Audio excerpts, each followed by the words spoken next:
international break Yarmolenko, obviously. Are you someone who's growing frustrated as a manager that so much travel has resulted in more cases? Well, the answer to that would be yes, but I have to say that, it's a fixture list which we knew was there. International teams in the FAs have to get their games played. But it's just, I've got to say, it's been really difficult, obviously, with the testing and the situation we're in. I don't think there's an easy solution, and I certainly don't have the answer to it. So we had some encouraging news this week about vaccines and the possibility of fans getting back into grounds before the end of the year yesterday from government. Does it seem feasible to you? Are those in the game being careful not to get their hopes up just yet? Yeah, I think it's something which we're really hopeful. I think certainly when I heard the news, I thought, great, this sounds as if we're going in the right direction. I think the best Christmas present we could get is a team with the West Ham supporters get back into the ground before Christmas or after Christmas. I think that would be the best news we could get. So that's what I'm hoping for. And I think all football supporters will be thinking the same as well. If we can get back to football, then it'll be the start of getting some form of normality towards how a lot of people live their lives and watching football. Just finally for me, there's been loads this week about the link between heading the ball and dementia. Still, obviously, plenty of research to be done, but is a ban on heading in training, as has been suggested this week by some quite eminent football people, feasible in your view? Do you believe there's a link, especially with the modern balls, as Sean Dyche touched on yesterday? I hope not, because I was a centre half and headed an awful lot of balls when I was younger, so I could come into a category, of the next generation. So, but what I would say is, and I've said this a couple of times, so if I'll repeat myself, I apologise for it, is I'm amazed that the likes of Nike or Adidas haven't come up with a training ball, a heading training ball. Now, we don't want a balloon. We need to have a ball which is the same sort of weight, same flight, but would be something which we still could practice, heading practice. We could still maybe even do some crossing and finishing. So I'd be hoping that one of the companies would come up with a ball which we could use. I don't know if anybody's looked in the average amount of times that a player heads the ball in a game, but I can imagine that some players don't head it at all, but I would also think that there'd be some players who might only head the ball twice, 3 times a game. There might be some centre-halves or centre-forwards who might head it 7, 8 times. So I'm not too sure that it's the game time heading the ball is the big problem. I think it's probably more to do with the training, and that's why I'm advocating that we get a training ball, which could be used for heading practice rather than the normal balls. I don't think we necessarily want to take heading out of the game if we can help it. Thanks, David. Naz? David, you're on a good run of form, just the one defeat in the last 6. How important is it to continue that on Sunday? It's really important. We want to keep moving forward. We want to keep being positive and trying to add things to the points to what we've got already. So we want to keep the form up. We want to keep playing the way we have been. We've been picking up good results. We've been creating a lot of chances, so we want to keep that going. Are you surprised by Sheffield United this season in terms of the start they've made? Pretty, just the 1 point, and they surprised people last season, but this year they seem to be struggling a little bit. Well, they've had a very similar run of games as what we've had at the start of the season. They've also had a couple of injuries to key players to them at this time, so I'm guessing all that has had a factor. But they've got a really good manager. They've got a good group of players who've been around together for a long time, and that'll make them strong, because they'll be able to use that as the season goes on. Frank Lampard this week described management as all-consuming, and he said he's dealing with 50 problems every day. In terms of the pressures and the mental strains of management, is that how you see it? And what would your advice be to young coaches going into coaching and management now? Yeah, I mean, what I'd say is because Frank's saying it now, maybe you're all listening, but probably people like myself and other managers have felt that for a long, long time.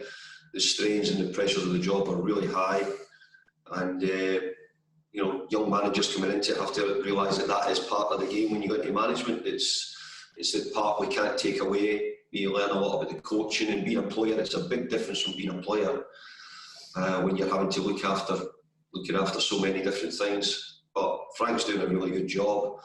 But it comes with the job. The pressures come with the job. Thanks, Naz. Simon? Hi, David. Just in terms of all the dementia stories that we've seen, from a personal perspective, how concerned are you, given nobody, I assume, would have ever mentioned anything like that when you were a young player? No, and I think obviously we're saddened to hear about the generation who it's really shown that it could be affecting, and we're not sure exactly, Simon, but they're saying that it could have been affected by heading the ball. So we've got to remember, my generation's come through a lot of heading the ball, a lot of head knocks over the years. I don't think football's quite that way at the moment. I'm concerned because I want to make sure that, that obviously going forward that things are going to be okay. It would be great if we could get regular testing or stuff like that for people of our generation, probably if it's possible, so that we can make sure, I don't know what we can do, catch it early. Don't know if that makes it any better, to be honest. But I think for the next generations, I don't think we want to take heading out of it. But I think, as I said before, I think we could do with coming up with some innovation which allows something to allow us to continue the practices and allow the players to continue heading the ball, but with no real damage to the head or to the brain. But I think if people, ex-players, yourself, but obviously many thousands, could be monitored, because if there's a higher incidence of dementia amongst former footballers, then people need to know about it, don't they?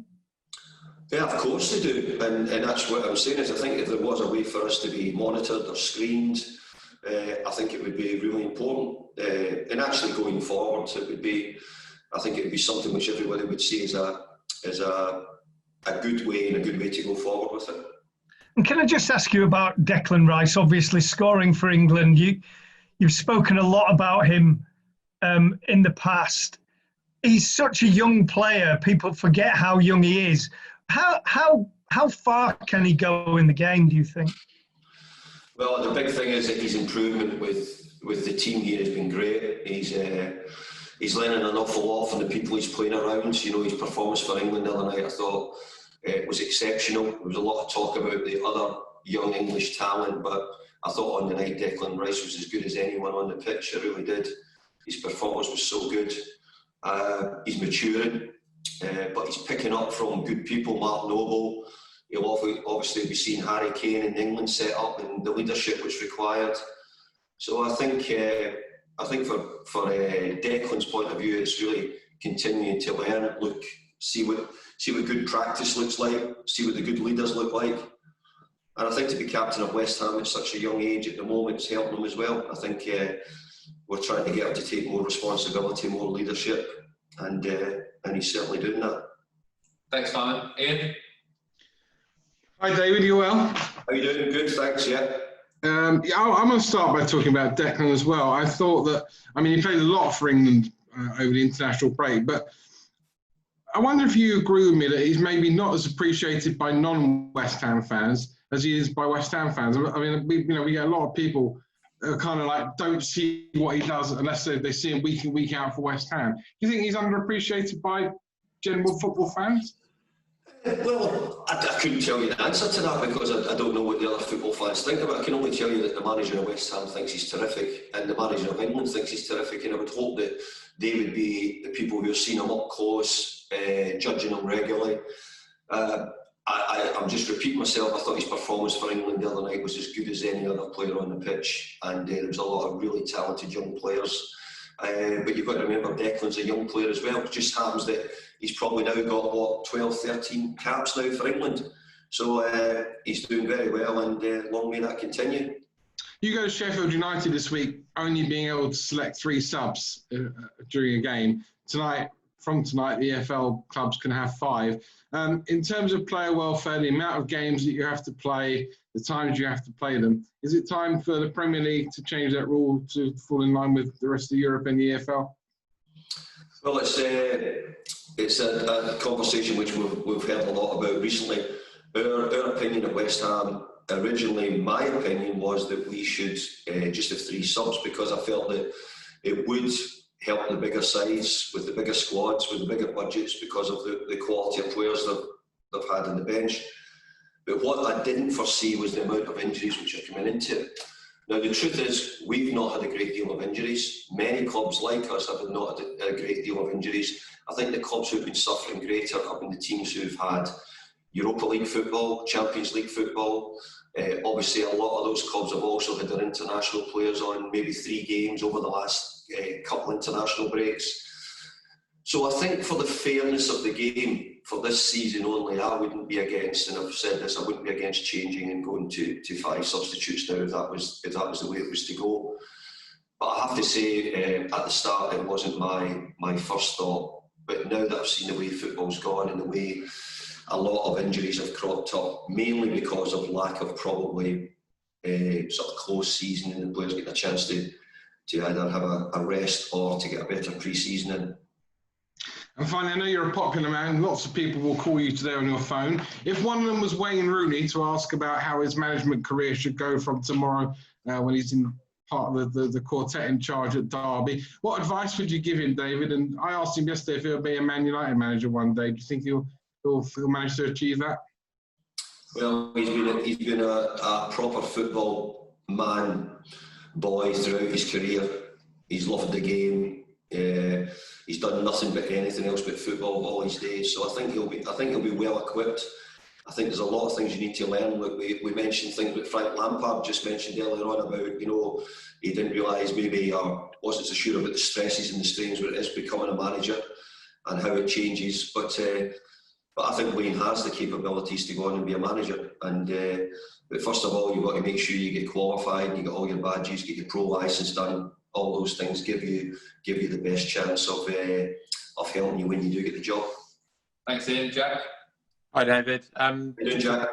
I'm good, thank you. Just a couple of quick things. On the testing that you mentioned, is that from the international players that are coming back, or is it the general Premier League ones? And on Antonio, if he can make it for Sunday, how much does he change the way that you can play as a whole team with his running and stretching back defence?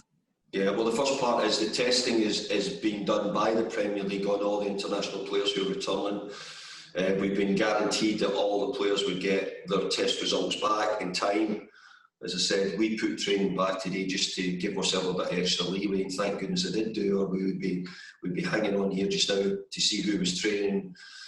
So from that point of view, hopefully everybody will be fine, but we don't have all the results back yet, Jack. On Mickey Antonio, as you can see, what he's done for us on the last few months and even before that after lockdown, his form's been so good. He gives us a different outlet.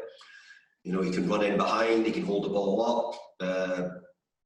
He's a physical presence. He's really important as his all-round play as a centre forward's improved greatly. So we can get him back, it'll be great. He's a really important player to the team and how we play. And if we can get him back, good. But I don't want to say that we can, because at the moment we're just not quite sure if he's quite ready yet. Thanks, Jack. Camera off, please. Duncan, do you want to